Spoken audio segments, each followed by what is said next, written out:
इंतजार था कि कैसे तैयारी करें, पेपर पोस्टपोन हो सकता है, लेकिन उन बच्चों को भी इंतजार था कि फॉर्म रीओपन भी हो सकता है। दोनों टाइप के जो बच्चे हैं, जो एस्पिरेंट्स हैं, वेट कर रहे थे, उन सब का जो वेट है अब वो पूर्ण हुआ। पेपर पोस्टपोन भी हुआ है और जो पोर्टल रीओपन होना था अब वो पोर्टल भी रीओपन हो गया है। लेकिन जिसके लिए पोर्टल रीओपन हुआ है उसके लिए एक समस्या है अब, सिलेबस जीएस का, क्योंकि लॉ उसको बहुत अच्छे से आता है, लेकिन जीएस के अंदर वो पकड़ नहीं है, क्योंकि जीएस गेम चेंजर साबित है। और ऐसा इसलिए कह रहा हूं क्योंकि एक थ्रेशोल्ड लिमिट के बाद आप लॉ के अंदर नंबर नहीं ले सकते। मींस दैट अगर आप 10 क्वेश्चन कर रहे हो तो उसमें से आपको 8 क्वेश्चन जो है वो सही आप कर सकते हो। 2 क्वेश्चन किसी न किसी गलती की वजह से, सिली मिस्टेक की वजह से आपके 2 क्वेश्चन गलत हो जाएंगे, लेकिन 40 मार्क्स पर कट ऑफ नहीं रहती। कट ऑफ के लिए आपको एटलीस्ट 20 मार्क्स, जो 20 मार्क्स हैं, वो आपको चाहिए ही चाहिए। Hello friends, welcome to Vidyarath. Vidyarath के इस प्लेटफॉर्म पर आप सभी का स्वागत है। जीएस की तैयारी कैसे करें, यही सबसे बड़ा जो डर है वो विद्यारथ आप लोगों का निकालने वाला है। क्यों? क्योंकि जब हमने तैयारी की है, जब हमने जीएस की प्रिपरेशन एचसीएस के अंदर करवाई, टीओ एटीओ के अंदर करवाई, उससे पहले जो आप लोगों का भी एग्जाम होने वाला था जीएस स्क्रीनिंग का, वहां भी जब हमने तैयारी करवाई तो पेपर को प्रेडिक्टेबल बनाया। असिस्टेंट प्रोफेसर का पेपर, जो मेंस का पेपर है, वहां हमने उसको कंप्लीटली तरीके से प्रेडिक्टेबल बनाया था। टीओ एटीओ का बनाकर दिया, एचसीएस का बनाकर दिया। तो जो अब बारी है वो एडीए के एग्जाम की है। हमें मैक्सिमम मार्क्स चाहिए। अगर आप लॉ के अंदर 35 मार्क्स लेते हो तो आपको कम से कम भी 25 मार्क्स जो है वो जीएस के अंदर चाहिए ही चाहिए। तो कैसे प्रिपेयर करें? जीएस को प्रिपेयर करना बहुत आसान बात है। उससे पहले जो हमारा हाई यील्डिंग टॉपिक बैच है भाई, उसको ज्वाइन करके आप अपनी तैयारी को संपूर्ण तरीके से फाइनलाइज कर सकते हो। आप लोगों को अपने एंड से जीएस पढ़ना है, सॉरी लॉ पढ़ना है। जीएस की जिम्मेदारी विद्यार्थी की। कैसे करवाएंगे, सब तरीका जो है वो हमारा होगा। आपको जो बताया जाए, जो पीडीएफ हम आपको देंगे, जो आपको पढ़ाया जाएगा, सिर्फ वो पढ़ना है। उसके बाद आपको एक लाइन तक नहीं पढ़नी है, क्योंकि बहुत लिमिटेड समय है। अगर आप ये सोच के तैयारी कर रहे हो ना, अभी हमें 15 दिन का और एक्सटेंशन मिल गया, वो 15 दिन का एक्सटेंशन है जरूर, लेकिन उसके अंदर आप कोई ज्यादा लंबी चौड़ी जो तैयारी है वो नहीं कर पाओगे। उसके लिए भी आपको वो प्रॉपर स्ट्रेटेजी और प्रॉपर गाइडेंस जो है वो होनी चाहिए, जहां आप मैक्सिमम मार्क्स ले पाओ। जो मैक्सिमम मार्क्स का जो आंकड़ा है जीएस के अंदर 25 नंबर मानकर चलिए कि हमें लेने ही लेने हैं। अगर आप मैक्सिमम इसके अंदर तैयारी करोगे तो 30 तक जा सकते हैं।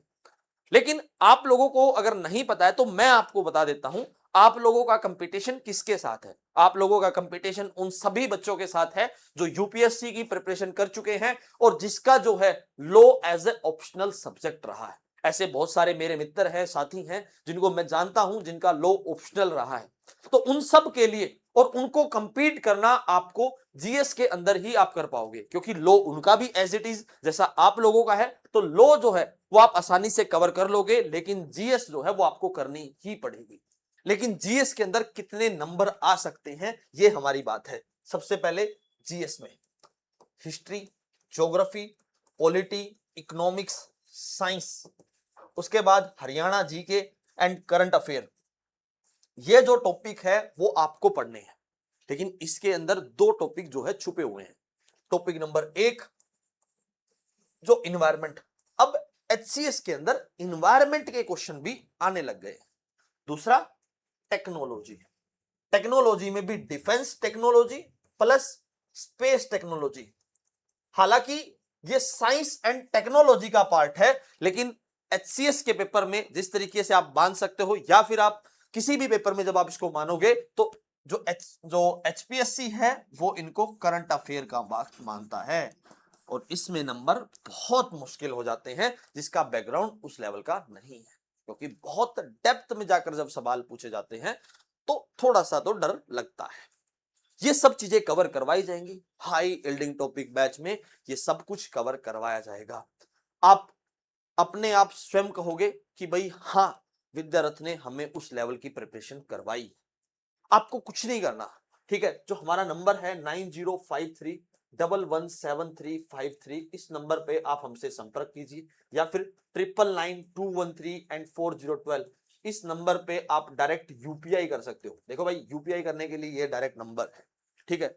अब ये जो पर्टिकुलर सिलेबस है इसको कैसे प्रेडिक्टेबल बनाया जाएगा, देखो हम इसमें से इंपॉर्टेंट टॉपिक निकालेंगे जो डायरेक्ट और इनडायरेक्ट में आज तक पेपर में पूछे गए, ठीक है। क्योंकि पिछला जो पैटर्न है उसको कहीं ना कहीं उसको ध्यान में रखकर जो एचपीएससी है वो पेपर बनाता है। अगर मैं आपसे बात करूं, हिस्ट्री कितने क्वेश्चन आ सकते हैं? 8, geography 6, polity 6, economics 5, science 8, Haryana GK 8 से 9, करंट अफेयर 4 से 5, और मैथ रीजनिंग एटलीस्ट 7 से 8। ये सब टॉपिक अगर आप करके जाते हो तो आसानी से प्रीलिम्स निकाला जा सकता है। प्रीलिम्स निकालने के लिए कुछ टेक्निक्स हैं, जब आप विद्यार्थी के साथ तैयारी करोगे तो वो सारी टेक्निक्स मैं आपको सिखाऊंगा, one by one, step by step सिखाऊंगा, ताकि आप मैक्सिमम मार्क्स ले पाओ। देखो भाई, बहुत सारे बच्चे जो हैं वो सिर्फ लो पर फोकस कर रहे हैं। मेरे पास जो बच्चे कोर्स में एनरोल हैं उन सब का भी फोकस लो पर है। उन सबको भी मैंने यही बात समझाई है कि जो जीएस है वो गेम चेंजर होने वाला है, उस गेम को आप लोगों को बदलना होगा, क्योंकि वही जो है आपको प्रीलिम्स क्वालिफाई करवा कर दे सकता है। देखो, आप एचसीएस की कट ऑफ जब देखोगे तो 52 के अराउंड गई है, 53 थी, ठीक है। टीओ एटीओ में 50 थी, उससे पहले जो जीएस स्क्रीनिंग था उसमें भी कट ऑफ जो है 45 के अराउंड थी, क्योंकि वहां बहुत स्पेसिफिक था, बहुत कंप्लीट सिलेबस आया हुआ था। आपके पास लो भी है, तो ये मानकर चलना कि 50 तो कट ऑफ रहेगी ही रहेगी। तो अगर आप 35 मार्क्स लो के अंदर ले रहे हो तो एटलीस्ट 15 से 20 मार्क्स, 20 मार्क्स तो फिर भी आपको चाहिए। तो 20 मार्क्स ऐसे नहीं आ सकते, तुक्के तुक्के में जो 20 मार्क्स है वो नहीं आएंगे, ये बात मेरी याद रखना। अभी भी समय है विद्यारथ के साथ प्रिपरेशन करने का, क्योंकि हमने वो करके दिखाया है जो विद्यारथ, जो हरियाणा के अंदर आज तक किसी ने नहीं करके दिखाया। और ऐसा इसलिए कहा जा रहा है क्योंकि जो कोचिंग इंस्टीट्यूट, जो बड़ी मछलियां थी, जो असामाजिक तत्व थे, जो उस पर्टिकुलर जीएस का जो प्रीलिम्स का जो कोर्स था वो आप लोगों को 10-10 हजार रुपए में दे रहे थे, उनकी फीस भी 3,000 रुपए करवाने वाला भी विद्यारथ है। इसलिए मैं आपसे कह रहा हूं, अगर मैं इतना कर सकता हूं, देखो भाई, अगर मैं उन सब की भी फीस कम करवा सकता हूं तो कोई तो अलग बात होगी जो विद्यारथ कर देता है। अगर आप लोग ज्वाइन करना चाहते हो तो हमारे ये 2 नंबर है, आप हमें संपर्क कर सकते हो। जो फीस है मात्र 3,000 रुपए है भाई, सिर्फ 3,000 रुपए हमने रखी थी आप सबके लिए कि 3,000 फीस में आपको पूरा जीएस का सिलेबस करवाएंगे। अभी भी समय है, जाकर ज्वाइन कीजिए। धन्यवाद दोस्तों, मिलते हैं आपसे नई वीडियो में, जहां मैं आपको कंप्लीट स्ट्रेटेजी लास्ट 30 डेज में कौन कौन सा टॉपिक हम कर सकते हैं, पहला कौन सा टॉपिक करना चाहिए, उसके बाद कौन सा करना चाहिए, वो सब मैं आपको करवाने वाला हूं। धन्यवाद दोस्तों।